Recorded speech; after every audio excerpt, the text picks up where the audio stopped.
Emergency situation మాదిరిగా కనబడుతోంది. Dubai నగరం పైన ఇరాన్ చేసేటువంటి దాడితో చాలా తీవ్రమైన రాకపోకలకి సమస్య తలెత్తుతోంది. ఇన్ఫ్లేషన్ స్టార్ట్ అయింది. ఒకప్పటి హెవెన్ నగరం కాస్త ఇప్పుడు చాలా భయంకరమైనటువంటి పరిస్థితుల్లో కొట్టుమిట్టాడుతోంది. అమెరికా, ఇజ్రాయెల్ మొన్న ఇరాన్లో ఉన్నటువంటి కర్గ్ అనేటువంటి ఒక పోర్ట్ పైన దాడి చేయడంతో ఇరాన్కి చాలా పెద్ద మొత్తంలో ఫైనాన్షియల్ సపోర్ట్ ఇచ్చినటువంటి ప్రాంతం కర్గ్ అనేటువంటి ఆ పోర్ట్. సో కర్గ్ అనేది ఒక ఐలాండ్ కూడా. సో అక్కడ దాడి చేయడంతో దానికి ప్రతీకార దాడుల్లో భాగంగా గల్ఫ్ దేశాలపైన ఇరాన్ మరింతగా రెచ్చిపోయింది. నిన్నటి నుంచి పెద్ద మొత్తంలో దాడులకు తిరగలేపుతోంది. సో దుబాయ్లోని జుమైరా బీచ్ వద్ద బాంబులకు సంబంధించిన విజువల్స్ మనం చూస్తున్నాం.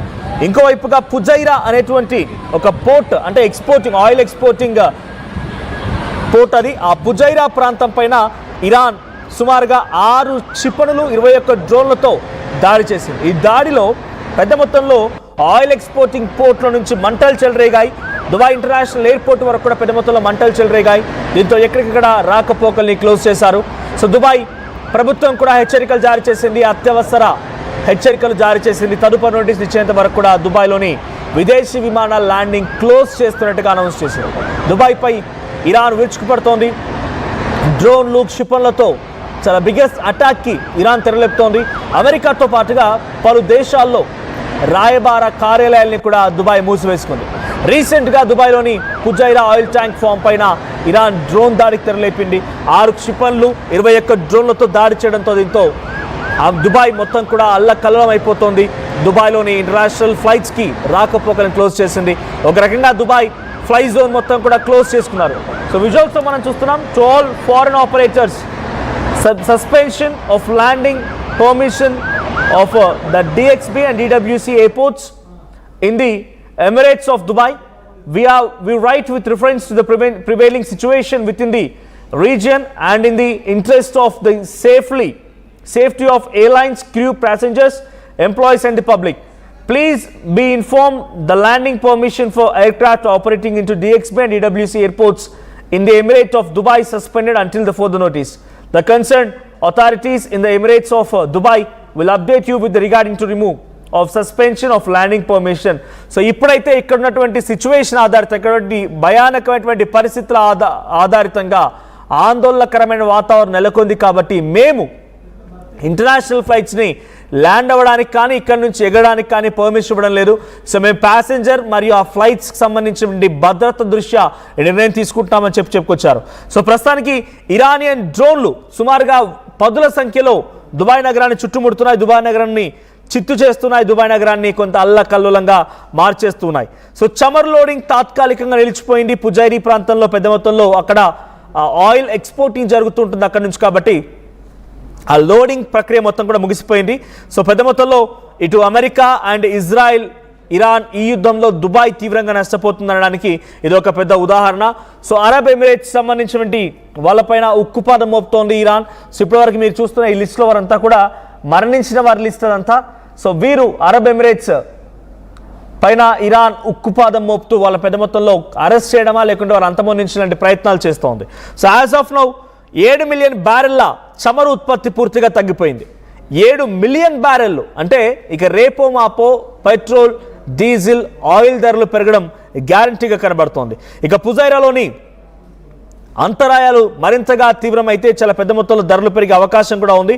సో నిరుడు అంటే పోయిన సంవత్సరానికి సంబంధించి ఇక్కడ 1.7 మిలియన్ బ్యారెల్ల ముడి చమురు ఈ సమయానికల్లా ఎక్స్పోర్ట్ చేస్తే ఇప్పుడు అక్కడ 7 మిలియన్ బ్యారెల్లు తక్కువైపోయింది, అంటే ప్రొడక్షన్ లేదు. సో మరోవైపుగా ఎప్పటికప్పుడు పరిస్థితిని గమనించినటువంటి ఎయిర్ ఇండియా కూడా, మన భారత విమానాలను కూడా ఎయిర్ ఇండియా కూడా ఎక్స్ప్రెస్ సంస్థలు దుబాయ్కి వెళ్లాల్సిన తమ అన్ని సర్వీసులను కూడా రద్దు చేసుకున్నాయి. అయితే అబుదాబి, షార్జా, రస్సల్ ఖైమా ఈ ప్రాంతాలకు సంబంధించి సర్వీసులను కూడా యథాతథంగా కొనసాగిస్తోంది. కేవలం దుబాయ్కి వెళ్లాల్సినటువంటి యుఏఈలో దుబాయ్కి వెళ్లాల్సినటువంటి విమానాలను మాత్రం రద్దు చేసుకుంది. కానీ మిగిలిన ప్రాంతాలకి షార్జా వెళ్లాలన్నా, అబుదాబి వెళ్లాలన్నా, రసల్ ఖైమా వెళ్లాలన్నా కూడా తమ ఫ్లైట్ సేవల్ని కొనసాగిస్తోంది. సో కేరళ నుంచి దుబాయ్ వెళ్లాల్సినటువంటి 2 ఎమిరేట్స్ విమానాల్ని మధ్యలో నిలిపివేసి తిరిగి వెనక్కి తీసుకొచ్చింది ఇక్కడ ఎయిర్ ఇండియా. సో ఈరోజు కూడా తెల్లవారుజామున సుమారుగా 4 గంటల 50 నిమిషాల సమయానికి 353 మంది ప్రయాణికులతో అటు దుబాయ్ వెళ్ళవలసినటువంటి ఆ విమానం తిరువనంతపురం దగ్గరే మళ్ళీ తిరిగి ల్యాండ్ అవ్వాల్సి వచ్చింది. సో ఇలా వరుసగా ఫ్లైట్స్ క్యాన్సిల్ అవుతూ ఉన్నాయి. అటు వెళ్ళవలసిన వారు వెళ్ళడానికి ఇబ్బంది పడుతున్నారు, రావడానికి అక్కడి నుంచి ప్రయత్నం చేస్తున్న వారు ఇబ్బంది పడుతున్నారు. సో దుబాయ్ని మొత్తాన్ని కూడా ఇప్పుడు ఇరాన్ తమ చెప్పు చేతుల్లోకి తీసుకొని దాడులు చేస్తూ డ్రోన్ దాడులు, మిసైల్ దాడులతో అల్లకల్లమైన వాతావరణం క్రియేట్ చేస్తోంది. ఇంటర్నేషనల్ ఎయిర్పోర్ట్ కూడా పూర్తిగా ధ్వంసమైపోయింది, పాక్షికంగా దెబ్బతినింది. విమానాలు ఎగరాలన్నా, విమానాలు అక్కడి నుంచి బయటికి వెళ్ళాలన్నా కూడా కాస్త ఇబ్బంది పడాల్సిన పరిస్థితి వచ్చింది. సో దుబాయ్ ఇప్పుడు చాలా ఈజీ టార్గెట్ అయిపోయింది ఇరాన్కి. చాలా పెద్ద మొత్తంలో క్షిపణులు, మిసైల్స్, అటు మరోవైపు నుంచి డ్రోన్లు దూసుకొస్తూ ఉన్నాయి. సో ఇవన్నీ కూడా ఆత్మాహుతి డ్రోన్, మీకు అందరికీ తెలిసింది, అక్కడికి వచ్చి టార్గెటెడ్గా పేలిపోతూ ఉంటాయి. అలా ఎక్కడెక్కడైతే గల్ఫ్ కంట్రీస్ సంబంధించినటువంటి మ్యాక్సిమం టార్గెట్స్ ఉంటాయో మ్యాక్సిమం టార్గెట్స్ని ఇరాన్ దెబ్బ కొట్టే ప్రయత్నం చేస్తోంది. సో నిన్నటి నుంచి ఈ రోజు వరకు సుమారుగా 21 డ్రోన్లని దుబాయ్ అంటే యుఏఈ కూల్చే ప్రయత్నం చేసింది. సో 6 క్షిపణులను కూల్చేసింది. సో 145 మంది ఇప్పటికే గాయపడేట్టు తెలుస్తోంది. 6 బాలిస్టిక్ క్షిపణులను కూడా దుబాయ్ అంటే యుఏఈ పూర్తిగా కుప్పకూల్చే ప్రయత్నం చేసింది. ఇరాన్ పైన కూడా ఇజ్రాయెల్ దాడులు కొనసాగిస్తోంది. కర్గ్ ప్రాంతం పైన చాలా పెద్ద మొత్తంలో దాడులు చేసింది. అలాగే షిరాజ్, తబ్రీజ్ లాంటి నగరాల్లోని కూడా ఇజ్రాయెల్ దాడులు కొనసాగించింది. సైనిక ఇన్ఫ్రాస్ట్రక్చర్ అంటే ఆర్మీ ఇన్ఫ్రాస్ట్రక్చర్ సదుపాయాల టార్గెట్గా ఇజ్రాయెల్ దాడులు చేస్తోంది. సో లాస్ట్ 24 అవర్స్ నుంచి ఇప్పటివరకు 200కు పైగా ప్రెసైజ్ టార్గెట్స్ని బాంబులతో దాడి చేసి ఇజ్రాయెల్ ఇరాన్ని కూడా చుట్టుముట్టింది. ఇక ఇరాన్ డిఫెన్స్ సిస్టమ్స్తో దాదాపుగా 85% భాగాన్ని పూర్తిగా ధ్వంసం చేశామని ఇజ్రాయెల్ ఆర్మీకి సంబంధించినటువంటి లెఫ్టినెంట్ కల్నల్ నాదవ్ షోషాని ఒక ప్రకటన విడుదల చేశారు. 85% ఇరాన్కి సంబంధించినటువంటి ఆర్మీ ఇన్ఫ్రాస్ట్రక్చర్ మేము కుప్పగూల్చామంటున్నారు. 85% అంటే మిగిలింది కేవలం 15% మాత్రమే. ఈ 15%తోనే గల్ఫ్ కంట్రీస్ని, అది కువైట్ కానీ, ఖతార్ కానీ, దుబాయ్ కానీ, సౌదీ కానీ, ఇంకా ఓమన్స్ ఇలాంటి ప్రాంతాల్ని, బనమా, బెహ్రెన్ ఈ ప్రాంతాల్ని కుప్పకూలుస్తున్నటువంటి ఇరాన్ 15%తోనే కుప్పకూలు